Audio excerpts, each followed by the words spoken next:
Hello student, welcome back to learning hub. তো আজকের ভিডিওতে আমরা আলোচনা করব তোমাদের ম্যাথমেটিক্স বুকের চ্যাপ্টার নাম্বার 11 মেনসুরেশন। তো চলো দেরি না করে শুরু করি আমরা। এই পার্টিতে যে টপিকগুলো আমরা আলোচনা করব সেগুলো হলো 1 নম্বরে এরিয়া।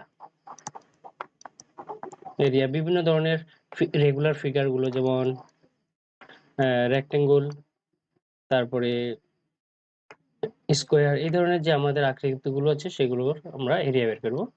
এরপরে 2 নম্বরে হচ্ছে ভলিউম বা আয়তনের বিষয়ে আলোচনা করব। তো চলো শুরু করি। তো যে টপিকগুলো আছে আমরা মেন যে আকৃতিগুলোর বিষয়ে এই পার্টিতে আলোচনা হবে সেগুলো হলো rectangle, square, triangle, parallelogram, trapezium, hexagon, এই ধরনের রেগুলার পলিগন, রম্বাস, এই ধরনের আকৃতিগুলোর এরিয়া বের করা হবে। তো এখন চলো আমরা মূল অঙ্ক সমাধান করার আগে এই পার্টে প্রয়োজন হওয়া কিছু আকৃতির সূত্রগুলো জেনে নিই এরিয়া বের করার। তো এরিয়া আমরা যে কোনো একটি আকৃতির এরিয়া কিভাবে বের করতে পারি? সাধারণত আমরা যেমন বক্স তৈরি করে আমরা গণনা করতে পারি। যেমন আমি এই আয়তটিকে যদি আমি এভাবে বক্স বানিয়ে নিই, যদি বলা হয় এর কালি কত, এর কালি বা এরিয়া হচ্ছে কত 1 2 3 4 5 6 7 8 9 10 11 12। তো এর কালি কত হবে বা এরিয়া কত হবে? এরিয়া হবে 12 স্কয়ার ইউনিট। এভাবে তো আমরা শিখেছি, এটা ক্লাস 5-6 এ শিখেছিলাম যে কোনো একটি বস্তুর কিভাবে আমরা এরিয়া বের করতে পারি। কিন্তু এই পার্টে আমরা শিখব সূত্রের মাধ্যমে কিভাবে আমরা এরিয়া বের করতে পারি। তো এরিয়া বের করার জন্য আমাদের আকৃতিগুলোর বিভিন্ন যে দিকগুলো আছে সেগুলো বিষয়ে জানতে হবে। যেমন এই একটি আয়তর ক্ষেত্রে বা একটি রেক্ট্যাঙ্গুলার ক্ষেত্রে এই যে লম্বা সাইডটিকে বলা হয় লেন্থ এবং এই সাইডটিকে বলা হয় ব্রেথ। তো রেক্ট্যাঙ্গুলার এরিয়া বের করার জন্য কি করতে হয়? আমাদের এই যে লেন্থ এবং ব্রেথকে মাল্টিপ্লাই করতে হয়। তো সুতরাং এরিয়া অফ রেক্ট্যাঙ্গল কি হয়ে যাবে? এরিয়া অফ রেক্ট্যাঙ্গল হবে লেন্থ ইনটু ব্রেথ।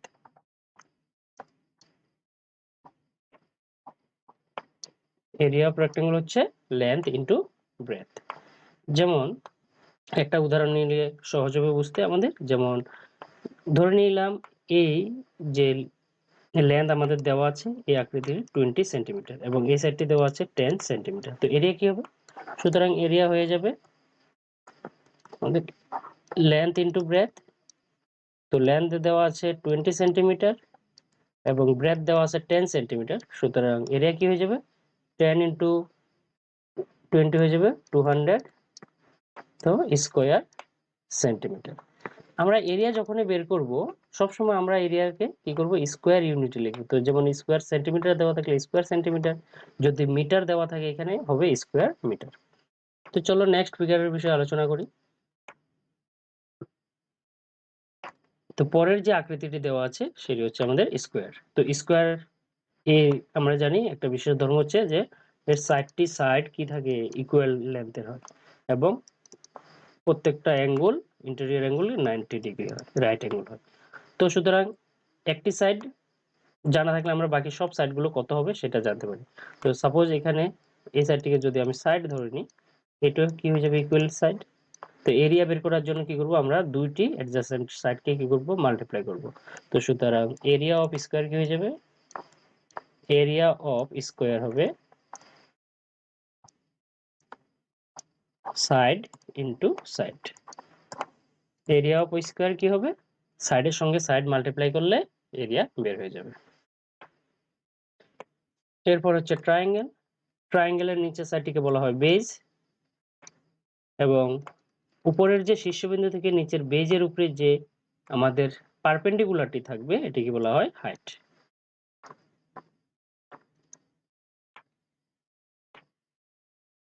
তো সুতরাং ট্রায়াঙ্গেলের এরিয়া কি? ট্রায়াঙ্গেলের এরিয়া হচ্ছে area of triangle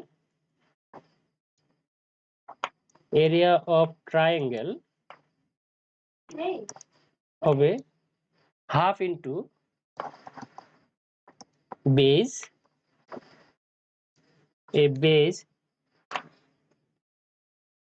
into height। চলো আমরা নেক্সট ফিগার দেখে নিই। নেক্সট ফিগার কি আছে? নেক্সট ফিগারটি হচ্ছে আমাদের প্যারালেলোগ্রাম। তো প্যারালেলোগ্রামের এই সাইডটিকে নিচের যে সাইড বা এই সাইডটিকে কি বলা হয়? বেজ। এটাকে বলা হয় বেজ, এবং এর দুটি সাইডের যে লাইনটি আছে এটিকে বলা হয়, যে পারপেন্ডিকুলার ডিফারেন্সটি আছে সেটিকে বলা হয় হাইট। তো এরিয়া অফ প্যারালেলোগ্রাম কি হয়ে যাবে? এরিয়া অফ প্যারালেলোগ্রাম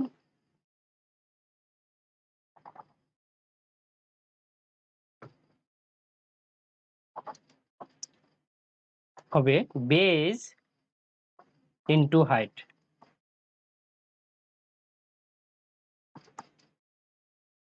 সেটি হচ্ছে ট্রাপিজিয়াম। তো ট্রাপিজিয়ামের এরিয়া বের করার জন্য আমাদের তিনটি ভ্যালু দরকার। একটি হচ্ছে প্যারালাল যে সাইড দুটি আছে সেই দুটির পারপেন্ডিকুলার হাইট। তো এখানে এটিকে ধরে নিই আমরা হাইট, এবং দুটি প্যারালাল সাইডের সাম। তো আমাদের দুটি প্যারালাল সাইডকে, একটিকে এ এবং একটিকে আমরা কি ধরে নিতে পারি? বি ধরে নিতে পারি। তো আমাদের এই তিনটি জিনিস দেওয়া থাকতে হবে। তো এরিয়া অফ ট্রাপিজিয়াম হয়ে যাবে এরিয়া অফ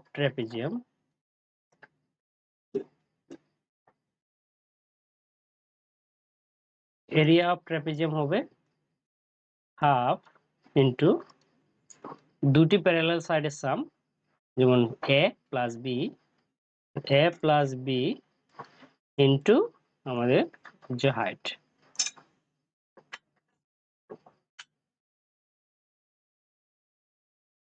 তো নেক্সট ফিগার কি দেখো?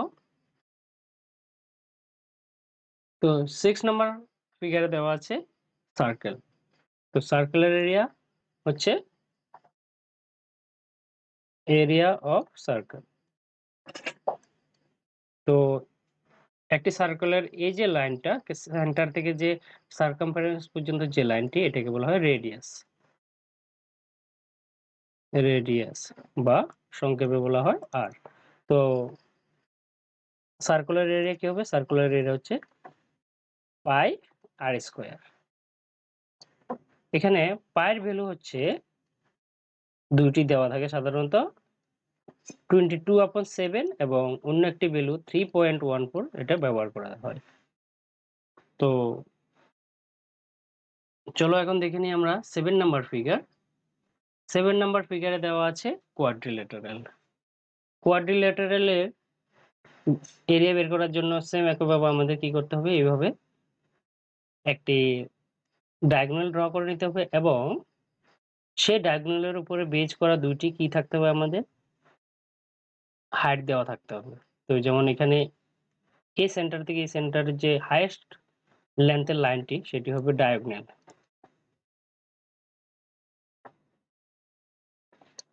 এবং এই দুটিকে আমরা ধরে নিতে পারি হাইট 1 এবং হাইট 2। তো এরিয়া অফ কোয়াড্রিল্যাটারাল কি হবে? এরিয়া অফ কোয়াড্রিল্যাটারাল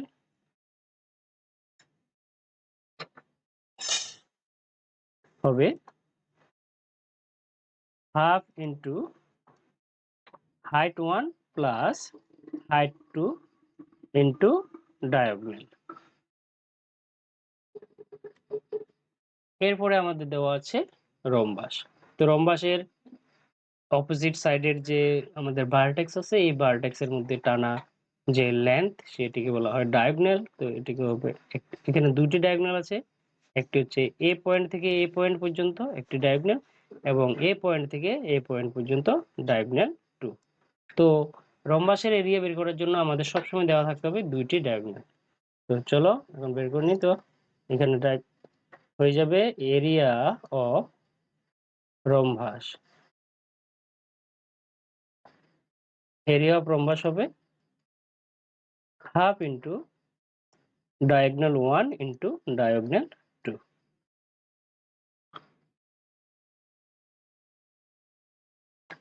তো এই ফর্মুলাগুলো ব্যবহার করে আমরা তোমাদের যে পরবর্তী কোয়েশ্চেন গুলো আছে এক্সারসাইজ 11.1 এর এক্সারসাইজ গুলো সলভ করব।